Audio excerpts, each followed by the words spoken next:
¿Alguna vez han pensado en el misterio más grande de todos? No, no hablo de tesoros perdidos, sino de nuestros propios orígenes. Hoy nos vamos a convertir en una especie de detectives del tiempo para resolver ese caso. Y la primera pista, bueno, esa es entender cuál es nuestro verdadero lugar en la historia del planeta. Para lograrlo, vamos a hacer un ejercicio mental que es increíble. Imaginen que podemos tomar pero toda la historia de la Tierra, esos miles de millones de años, y la comprimimos en un solo día, un día de 24 horas. Y aquí está, el reloj de la Tierra. A las 0 horas, justo a la medianoche, nuestro planeta nace. Pasan las horas, y la vida simple tarda casi todo el día en aparecer. ¿Y los famosos dinosaurios? Bueno, ellos no llegan sino hasta las 10:45 de la noche. Y nosotros los seres humanos, para encontrarnos hay que esperar hasta el último suspiro del día, las 23:59. Un solo minuto. Así es.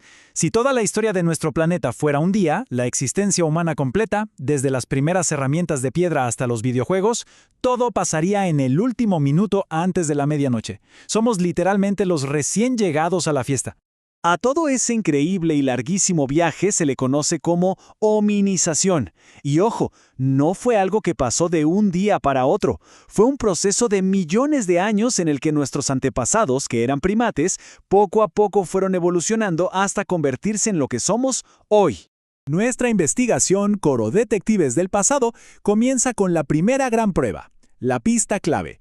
Un cambio biológico que nos puso en un camino totalmente distinto y que, bueno, lo cambió absolutamente todo. Bipedismo, una palabra que suena complicada pero que significa algo que hacemos todos los días, caminar sobre dos pies. Todo empezó por un cambio de clima en África. La selva se hizo sabana y para poder ver por encima de la hierba alta y buscar comida, nuestros ancestros tuvieron que ponerse de pie. Ese simple acto, pararse en dos patas, fue el primer paso de nuestra gran aventura. Y caminar así, erguidos, nos dio una especie de superpoder. De repente, las manos quedaron libres, libres para llevar cosas, para defenderse y lo más importante de todo, para empezar a crear y usar herramientas.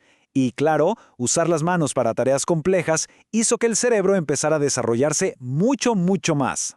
Aquí podemos ver a algunos de nuestros parientes más lejanos. Miren, primero el Australopithecus, el pionero en esto de caminar erguido. Luego, el Homo habilis, que le dicen el hombre hábil porque fue el primero en usar su pulgar para fabricar herramientas. Y después viene el Homo erectus, que no solo caminaba ya perfectamente derecho, sino que logró algo revolucionario, dominar el fuego. Y fíjense en la tabla, miren cómo el tamaño del cerebro va aumentando en cada etapa. Con las manos ya libres y un cerebro cada vez más grande, algo nuevo comenzó a pasar. Una evolución distinta, una que no se transmitía por los genes, sino a través de las ideas, del aprendizaje. Dimos el salto a la evolución cultural. Pensemos en esto como dos caminos que van de la mano. La evolución biológica preparó el terreno. Caminar erguido nos dio manos libres para crear herramientas. Tener un dedo pulgar que se opone a los demás nos dio la precisión para usarlas. Y un cerebro más grande nos dio la chispita para pensar en cosas abstractas. Y de ahí nacieron el arte, las creencias, el lenguaje. Una cosa llevó a la otra, ¿se dan cuenta?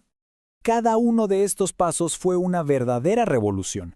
Las herramientas nos dieron control sobre nuestro entorno. El fuego nos permitió tener luz en la oscuridad, calor, cocinar los alimentos e incluso ahuyentar a los depredadores. Enterrar a los muertos, como hacían los neandertales, nos dice que ya pensaban en cosas más allá de lo evidente. Y finalmente, con el arte y el lenguaje, pudimos compartir conocimientos, historias y crear comunidades. Así que, con todas estas nuevas herramientas, tanto físicas como mentales, nuestros ancestros, ya como Homo sapiens, estaban listos para el siguiente gran capítulo de esta historia, que era nada más y nada menos que salir a explorar el mundo entero. Toda gran aventura tiene un punto de partida, ¿verdad? Pues la nuestra, la de toda la humanidad, comenzó aquí, en el continente africano. Ahí es donde están las raíces de nuestro árbol genealógico. África fue la cuna de todos nosotros. Y desde esa cuna, al mundo. Durante miles y miles de años, el Homo sapiens se movió, migró, se adaptó a climas helados, a desiertos ardientes, a selvas impenetrables. Primero poblamos Asia, luego Europa, llegamos hasta Australia y finalmente cruzamos América. Ninguna otra especie en la historia ha logrado algo así. Y así, después de este viaje increíble a través de millones de años, llegamos al presente. Y todo este recorrido nos deja con una idea final, una idea muy, muy poderosa. Después de miles de millones de años de historia planetaria, nuestra existencia es apenas un parpadeo. Y esta frase lo resume todo. Somos invitados en el planeta Tierra. El planeta no nos pertenece. Somos, de hecho, sus invitados más recientes. Lo importante es recordar que no aparecimos de la nada. Somos el resultado de una cadena larguísima de eventos, de adaptaciones, de innovaciones biológicas y culturales. Cada paso en este viaje, desde el primero que se dio en 2 pies hasta la primera pintura en una cueva, fue construyendo lo que somos hoy.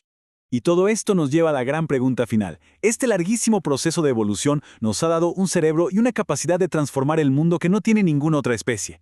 La historia de cómo llegamos hasta aquí ya está escrita. La historia de qué vamos a hacer con todo este poder, bueno, esa la estamos escribiendo justo ahora.